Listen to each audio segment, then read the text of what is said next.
Bom, agora nós vamos fazer a nossa primeira entrevista e vamos falar sobre a inflação que disparou no Brasil. Segundo o Boletim Focus, há uma previsão de que a inflação vai terminar neste ano em 7,11%. Ela acabou atingindo os mais pobres na pandemia. Na cesta básica, os alimentos que mais sofreram com a variação dos preços foram arroz, óleo de soja, carne bovina, leite e aves. E além dos alimentos, houve um aumento do botijão de gás e também na conta de luz. Agora nós vamos conversar com o Maurício Takahashi, ele é professor de finanças da Universidade Presbiteriana Mackenzie. Bom dia, professor, seja bem-vindo aqui ao Jornal da Rede Alesp. Bom dia, tudo bem, Priscila? Tudo ótimo. Bom, a gente começou com uma notícia que não é muito boa, né, professor? A gente já tinha a questão do aumento do gás de cozinha, aumento de combustível, aumento de energia também, que já foi anunciado. Temos também essa questão hídrica, né, que é um problema também grave que vai impactar no bolso, né? Eu queria que o senhor falasse, porque aí tem um caldeirão bem complicado de administrar, não é? Definitivamente, Priscila, nós estamos passando numa situação bastante complicada. Ela realmente inspira cuidados e, de verdade, nós temos essa situação de uma... que não são notícias boas, mas nós vamos, acredito que temos luz no final do túnel aqui para conversarmos a respeito. Ai, que bom então que tem aí alguma esperança, né? E professor, a gente também viu aumento nos produtos, né? Produtos básicos da alimentação. Então, arroz, o óleo, a carne, as aves, né? A pessoa acabava substituindo a carne bovina por aves e nem isso mais é possível. Fala um pouquinho para a gente do impacto disso no bolso do brasileiro. Essa é uma situação bastante complicada, né? Nós estamos aqui, apesar de eu ter uma fala de esperança, o remédio é bastante amargo, né? Então nós estamos vendo uma situação a inflação estava concentrada, 2020, ela foi concentrada muito nos alimentos, então as pessoas saíam um pouco, nós estávamos numa situação ainda de restrição de mobilidade, então a inflação de alimentos, ela pegou e acabou sendo um núcleo de inflação e ele poderia ser debelado em um curto prazo. O que mudou de 2020 para 2021? Que não estava previsto. Aliás, em janeiro, nós estávamos lá com uma previsão de estarmos abaixo da meta da inflação. Né? A meta, só para a gente lembrar que a meta da inflação é uma inflação saudável, né, para a economia, em que a atividade econômica continua a atividade econômica está em pujança, só que de uma forma controlada. O que acontece? Nós estamos falando de 3,75%. Nós hoje estamos falando de uma inflação que está disparada e espalhada, né? Então, o que acontece? 2020 nós sabemos que houve um meteoro que caiu no planeta Terra chamado Covid, e aí todas as suas consequências, e isso vai ter uma consequência aí por alguns anos, né? Mas falando de curto prazo, nós estamos dizendo aqui que essa crise hídrica foi uma questão bastante importante que não estava exatamente no radar a proporção que ela tomaria. Um segundo fator que é bastante importante a gente falar é sobre a situação mundial. O mundo, a energia está cara. E sendo a energia cara, de uma forma geral, e aí eu estou falando de uma forma geral e de forma específica, a parte de combustíveis, a gente percebe que isso tem uma situação bastante complicada para todas as cadeias e cadeias produtivas. E o terceiro fator aqui que eu gostaria de destacar é que essa situação da nossa incerteza em relação à dívida. É uma questão estrutural, ok? Então, para isso afetando o câmbio, e esse câmbio acaba afetando todos os nossos custos, né? Então, afetando o custo desde fertilizante até maquinário, e com esse câmbio muito com a moeda muito fragilizada, é excelente para exportação, porém começa a ter um problema de oferta interna aqui. Então, esses são os três grandes fatores aí que são colocados, né? Eles são todos eles interligados e realmente preocupantes. Uhum. O senhor começou a fala especificando, então, a questão dos alimentos, que em 2020, então, essa questão já foi ali observada. Mas aí a gente pensa que, durante 2020, um dos setores que mais cresceu, de certa maneira, foram os supermercados. Então, as pessoas não deixaram de consumir outros tipos de produto, mas alimentos não.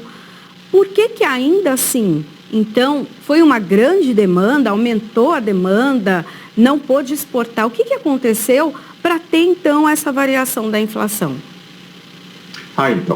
Existe uma questão de estímulo, né? Nós tivemos uma situação de estímulo à economia, porque nós estávamos numa situação de uma crise sanitária e depois essa crise sanitária contaminando, né, e mudando a situação econômica. Então houve uma injeção, um estímulo monetário muito intenso do governo federal e que ainda está sendo colocado à mesa aí até outubro. Nós estamos vendo aí a injeção de dinheiro na economia de forma direta. De forma indireta, o estímulo monetário acabou. O que é estímulo monetário? No sentido que eu estou falando, é a baixa de juros. Então, a baixa de juros fez com que o estímulo acontecesse injeção de dinheiro na economia. Sobre a questão dos supermercados e alimentação, o mundo também estava importando muito as nossas commodities. Então, nós tivemos uma situação aí, tanto com a taxa de juros caindo, nós temos uma situação de câmbio que fica favorável para a exportação. E nessa exportação, as nossas commodities realmente, arroz, né, óleo e principalmente a carne bovina, aves, né, estavam sendo exportadas de uma maneira muito superior ao usual. Por outro lado, internamente, as famílias mais pobres também consumindo essa cesta de produtos de alimentação. Então, houve, sim, um aumento expressivo na demanda, e essa era uma inflação mais de demanda. Só um parênteses aqui, que é diferente, um pouco diferente, que agora nós estamos tendo uma inflação realmente de demanda e, por outro lado, nós vamos ter uma inflação de oferta. Tá? E já estamos sentindo uma situação de oferta, onde os custos de produção e a falta de produtos nas cadeias produtivas estão sendo impactadas aí por esses novos fatores que a gente conversou. Uhum. Professor, quando a gente fala em inflação, parece que é tão distante, né? Então, está ali numa cadeia produtiva, está ali na indústria, na economia mundial e tal. Mas a inflação, ela é sentida no bolso do brasileiro, no bolso da população. Explica para a gente, então, exatamente como vai impactar no bolso da pessoa, né, que está assistindo a gente agora em casa. Aquele mercado que ela conseguia fazer, suponhamos, com R$500, que durava o mês todo. Não vai dar mais, né? É bem isso, é como se você tivesse um bolo inteiro e comessem boa parte desse bolo e você fica com um restinho ali, com algumas fatias para poder administrar a sua vida. É mais ou menos isso. Eu queria que o senhor transformasse essa linguagem o mais próximo da população, por favor. Ok. Vamos falar. Vamos lá. Realmente, esse exemplo é lapidar. A gente coloca R$500 que a gente podia comprar, ou seja, inflação é perda do poder de compra. Aquilo que você comprava com R$500 aqui, você não vai poder mais comprar com esses R$500.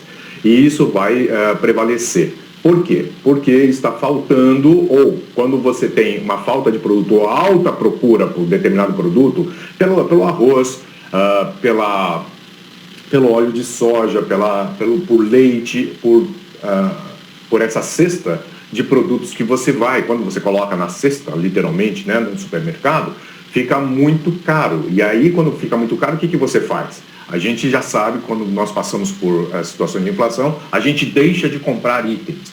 Então, você perdeu o poder de comprar aquilo que você estava comprando. E aí eu vou destacar a carne bovina, né? E aí também a questão das aves. Você vai perceber que haverá uma substituição de produtos, porque a carne realmente ela está com a sua perda em mais de 30% aí acumulado no ano. Se a gente vai olhar para aves, a mesma situação. Quando a gente vai ver qual é o núcleo disso, é porque nós tivemos uma situação de seca, né? Com seca, o pasto seca e geada, né? Então nós vamos ter uma situação do pasto que vai secar, e aí também o gado não vai poder engordar. O milho, que é a alimentação das aves, né, e de outros animais, os suínos, o que acontece? Ele também aumentou o preço dele. Se ele aumentou o preço dele, o que vai acontecer? Porque existe uma questão de seca, e aí depois você vai ter um problema de engorda desses animais, dessa proteína. E aí o que acontece? Ele vai refletir isso no preço lá no supermercado. Então, nessa hora, você pensa, então vou mudar para o leite. O leite também, ele depende do gado, e aí esse leite ele vai estar com problema por causa dessas situações de grande exportação, ou seja, grande exportação de proteína, mas o leite por causa da situação da seca. Professor, e uma reforma tributária, ela acaba ajudando também nesse processo de diminuir tanto esse preço que vai para o bolso do trabalhador, né? Existem pessoas que têm uma condição muito precária de vida, muito difícil já para consumir ali os alimentos básicos. Então, para piorar ainda com esse aumento e os salários também que não subiram, tá difícil fechar a conta, né? O que o governo federal, então, tem feito? Essa reforma tributária é necessária? Ela ajuda de que maneira? Legal, Priscila. Olha, a reforma tributária, ela tem a ver com uma reforma do Estado. Não adianta, a reforma tributária é uma reforma de arrecadação de impostos. Só que não adianta eu pegar e diminuir a arrecadação se eu não diminuir os gastos. Então, esse gasto é feito por reforma administrativa. Esta reforma administrativa, ela depende do quê? A reforma administrativa, ou seja, o que gastar com a estrutura do Estado. Essa estrutura do Estado, que ela é bastante, enfim, hoje muito grande, você só consegue fazer essa reforma com mudança constitucional. E é por isso que fica esta situação bastante importante para que você mudar as leis, e aí a lei e a Constituição federal, e aí isso propagando para outros níveis, né, no nível estadual e no nível municipal. Mas este gasto do governo, enquanto ele não for equacionado, não adianta a gente fazer exatamente a reforma tributária. A gente só vai olhar assim, olha, eu preciso arrecadar 100, aqui o governo precisa tributar 100, e aí, se eu estou gastando 100, né, se a gente tivesse equilibrado aqui, eu falo, olha, eu vou tirar de um setor e vou colocar em algum outro setor a minha arrecadação. Só que a questão é a seguinte, que nós estamos arrecadando 100 e gastando 120. Sabe o que acontece? A conta não fecha lá no Estado. Então, esses 20 que eu estou colocando nesse exemplo, sabe o que vai acontecer? Você coloca dívida. Então, esta é uma máquina bastante complexa.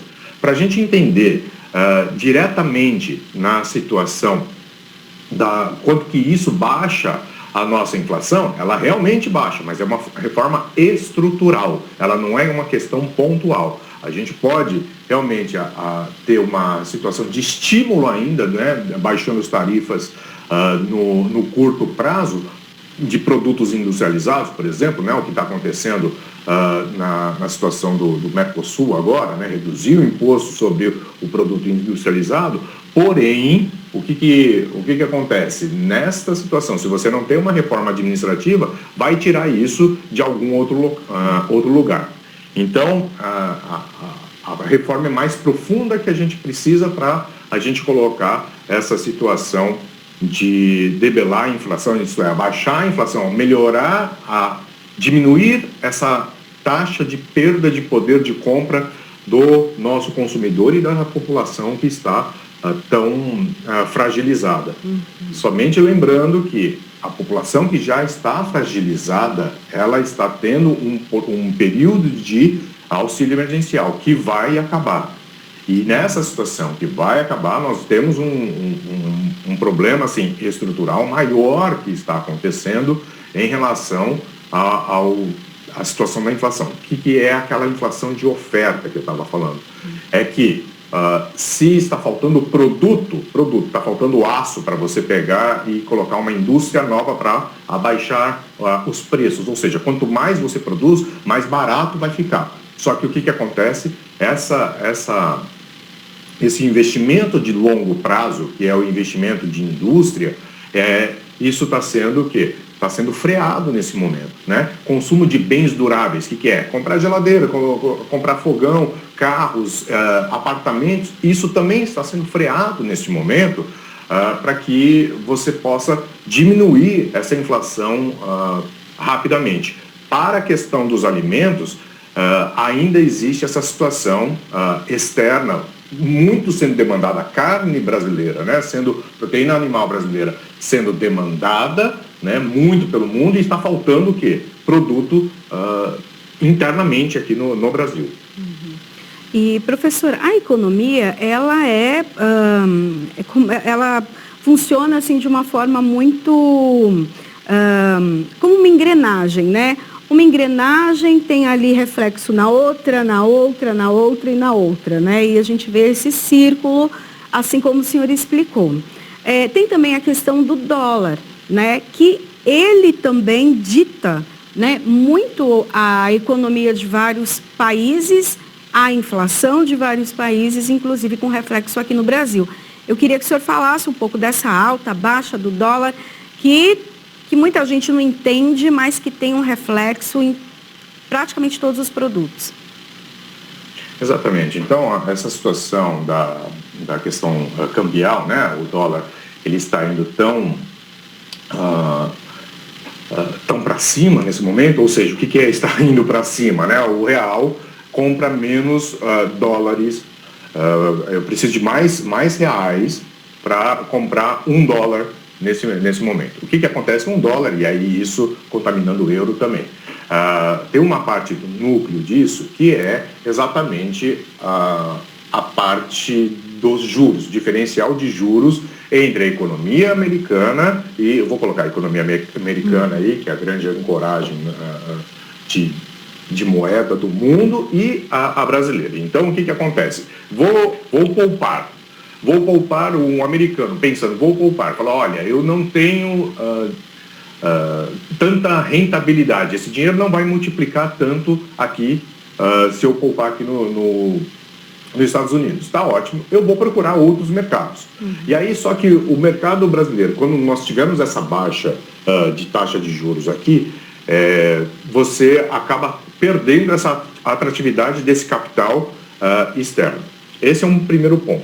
O segundo ponto é a incerteza fiscal, que é essa situação, a incerteza entre arrecadação e gasto do governo, entendeu? Aumentando a dívida, essa incerteza faz com que, será que eu vou investir? Uma coisa é um dinheiro investindo para render aqui no Brasil, outra coisa é esse dinheiro estrangeiro vindo para, que a gente chama de investimento direto, para a gente formar indústria, formar a nossa oferta, e enfim, né, temos aqui uma industrialização do país. O que a gente vai perceber?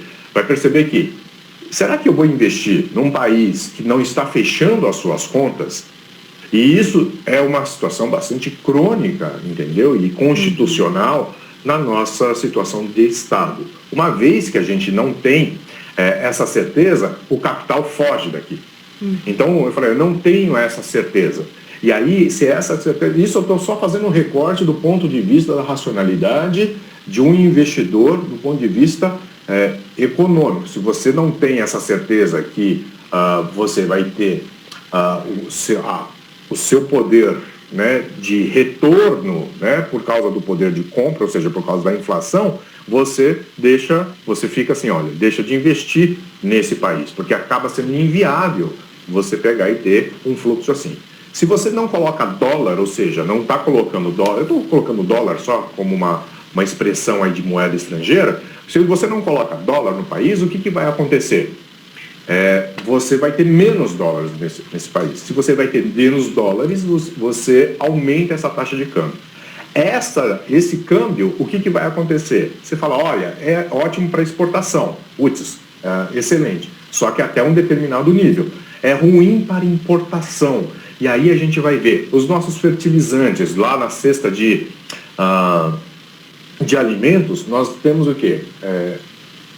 Muitos deles são importados. Então isso vai realmente contaminar o preço dos alimentos. Nós vamos colocar uma situação de commodities aí, de forma geral. O que são commodities? São produtos padronizados, como aço, como minério de ferro, como petróleo. A gente vai ver que eles são dolarizados. Então o fato da alta do dólar vai encarecer esses produtos naturalmente.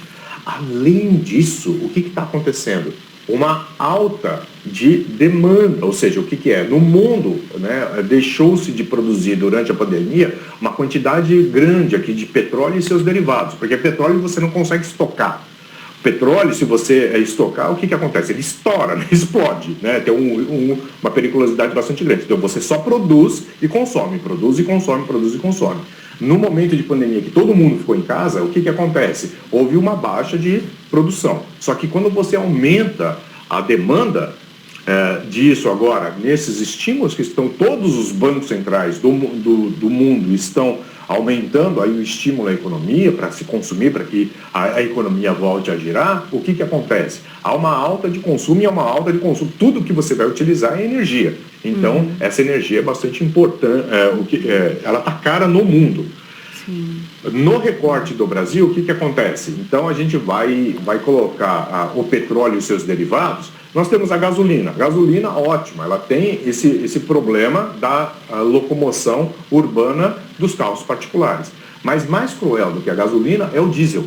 O diesel estando mais caro, o que vai acontecer? Né? Ele contamina toda a forma de transporte de carga.